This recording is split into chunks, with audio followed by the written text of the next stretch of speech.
ዮናስ ቤተሰበይ ዘውጹለይ ሹሞላ እኳ ተኾነ መሓሱተይ ግና ዮኒ እናበልዮም ዝጽውዑኒ ናይ ህይወት ታሪከይ በብመዓልቱ ዝገጥመኒ ታሪካት ናይ መጽሓፍ ልምዲ ተዘይሃለወን ዋላ ለማዓንቲ ግና ታሪከይ ክነግረኩም ይደሊ ካብዚ ታሪክ ብዙሓት ሰባት ከም ዝመሃሩሉ ኣይጠራጠርን ኣነ ወዲ 24 ዓመት እንትኾን ሳልሳይ ዓመት ካምፓስ ተምሃራየ ንቤተሰበይ ናይ መጀመርታ ቆልዓ እንትኸውን ክልተ ኣሕዋት ኣለውኒ ኣቦይ ብሂወት ዘሎ ተኾነ ዋላ ኣበይ ከም ዘሎ ግና ዝፈልጥ ሰብ የለን ኣቦይ ነደይን ንዓና ወሊዶም ቁሩብ ናብራ ምስ ገበሩ ናብራ ምስዓር ምስ ኣበዮም ካብ መዓልትና መዓልቲ ናይ ድኽነት ፀግዒ እናረአዩ ምስ መፁ ኣቦይ ንዓና ንደቁን ነደይን ንበዓልቲ ሓዳሩ ገዲፉና ጠፍአ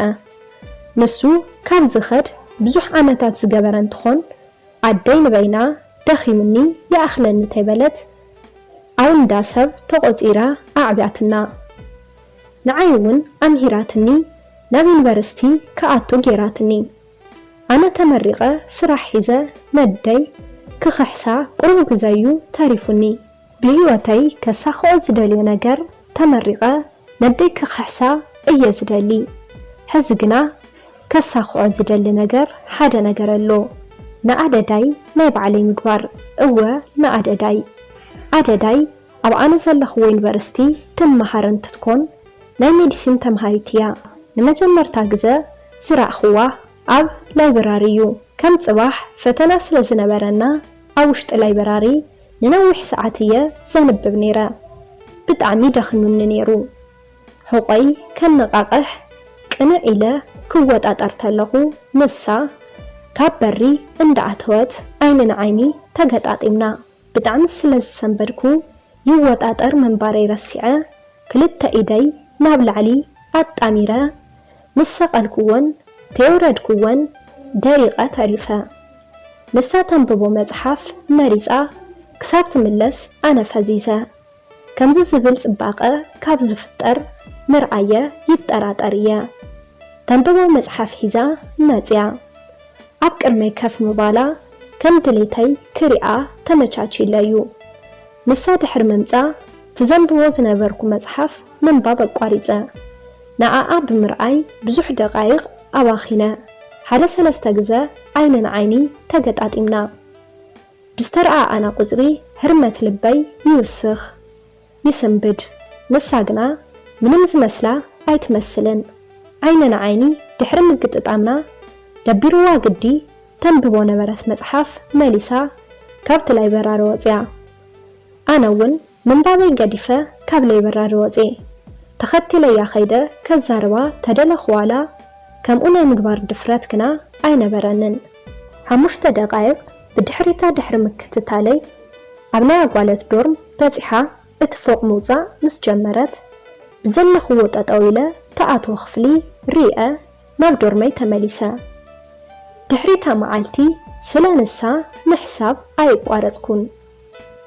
ኣብ ውሽጢ ዶርመይ ብሕቆይ ደቂሰ ክሓስብ ጀመርኩ ከመይን ብኸመይን መልክዕ ክፋለጣ ከም ዘለኒ ሓሲበ ብትምህርቲ ምኽንያት ገይረ ከይፋለጣ ሓደ ዓይነት ትምህርቲ ኣይንመሃርን ዘለኒ መማረፂ ናብ ተሓድረሉ ዶርመ ብምኻድ ከም ዝተመቸወትኒ ነጊረያ ምፍላጥ እዚ ምስ ሓሰብኩ መሊሱ ዝሓሰብክዎ ዘፍርሰለይ ሓደ ነገር መፀኒ ሕዚ ክልተ መማረፂ ኣለኒ እቲ ሓደ ፍርሐይ ወጊደ ምፍላጥ ካልኣይ ድማ እናፈተኽዋ ተይተፋለጥክዋ ምትራፍ እቲ ናይ መጀመርታ ሓሳብ ይሕሸኒ ኢለ ወሲነ ፍርሐይ ረሲዐ ከይደ ከዛርባ ወሰንኩ ሕዚ ስለ ዝመሸየ ጽባሕ ክሳብ ዶርማ ኸይደ ክፋለጥ ኣየ ኢለ ወሲነ ደቂሰ ስለ ጽባሕ ዘለኒ ፈተና ረሲዐ ስለ ናታ እናሓሰብኩ እናተገላበጥኩ ሓዲረ ንኮ ፈተና ተፈቲነ ምስ ወዳእኹ ናብታ ናይታ ቆልዓ ዶርም መንገደይ ጀሚረ ኣብቲ ዶርም ክበፅሕ ንእሽተን ምስ ቀረየኒ ሓንቲ ቆልዓ ረኺበ ፀውዕለይ እሞ ክብላ ተደለኹ ዋላ ሹማ ይፈልጣን ክሳብዚ ብድፍረት መፄ ናይታ ቆልዓ ሹም ብዘይ ምፍላጠይ ጥራሕ ክምለስ ከም ዘይብለይ ብምሕሳብ ብምልክት ገይረ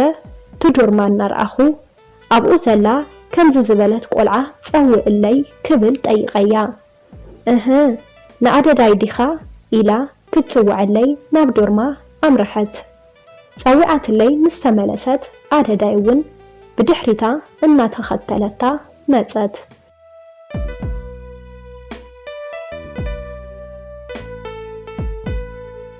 ብጣዕሚ ሰንቢደ ኣብቲ ሰዓት ትቦታ ለቂቐ ተዝጎይ ተሓጓሰይ ነይሩ ኣብ ጥቃይ በፂሓ ደሊኻኒ ክትብል ሓቲታትኒ ታይ ክብላ ድምፀይ እናተቆራረፀ እወደልክ ነይረ ኣደዳይ ሹም ክሓቀይ ኢለያ እወበለትን እሞ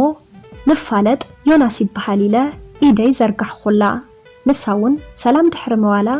ንምንታይ ኻ ደሊኻኒ ነርካ በለትኒ ገፃ እስረቢላ ታይ ከም ዝብላ እናተጨነቅኩ ምስ ረኣኹኺ ደስ ስለ ዝበልክኒ ክፋለጠኪ የደሌ ኢለ እቲ ተሰምዐኒ ተዛሪበ ይቕሬታ ኣነ ድማ ስለ ዘይተመቸኻኒ ምሳኻ ክኾን ኣይክእልን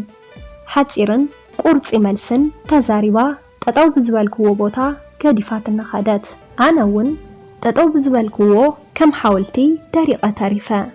ድሕሪ ቁሩብ ካብቲ ቦታ ናብ ዶርመ ይምሪሐ ኣብቲ ሰዓት ብጣዕሚ እዩ ኸፊእኒ ብጣዕሚ ተናዲደ ኩሉ ሓሳበይ ንሳ ጥራሕ ኮነት ትምህርተይ ሸለል ምባል ጀሚረ ኣብቲ ሰሙን ተፈተንክዎም ፈተናታት ኩሉ ትሑት ነጥቢ ኣምፅእ ድሌተይ ብትምህርተይ ጠንኪረ ተመሪቐ ተጸጊማ ዘዕቤት nedey ንርዳእ ዋላ ተኾነ ሕዚ ግና ካብ ዓላማይ ወፅየ ተስፋ ተይቆረጽኩ ንኣደዳይ ክጽበ ከም ዘለኒ ምስ ወሰንኩየ እዚ ታሪከይ ክጽሕፍ ዝጀመርኩ ጽቡቕ ተባሃለ ነገር ኩሉ ክገጥመኒ ከም ትምነዩለይ እርግጸኛየ ታይ ክገብር ከም ዘለኒ በጃኹም ኣማኽሩኒ ሰላም ተኸታተልቲ ማይኪ ሚድያ ለማንዲ ሒዘልኩም ቀሪበ ዝነበርኩ ነዚ መስል ነይሩ ኣብዚ ቻናል ሓሳብ ርእቶ እንተዳሃሊኩም ኣብ ናይ ኮመንት መጽሐፍ ቦታ ሓሳብኩም ክትገድፉለይ ትኽእሉኹም ነስ ቻናል ሓደሽቲ እንድሕር ዳሃሊኹም ሳብስክራይብ ገርዎ ላይክ ሼር ከይተርስዕዎ የቐነይለይ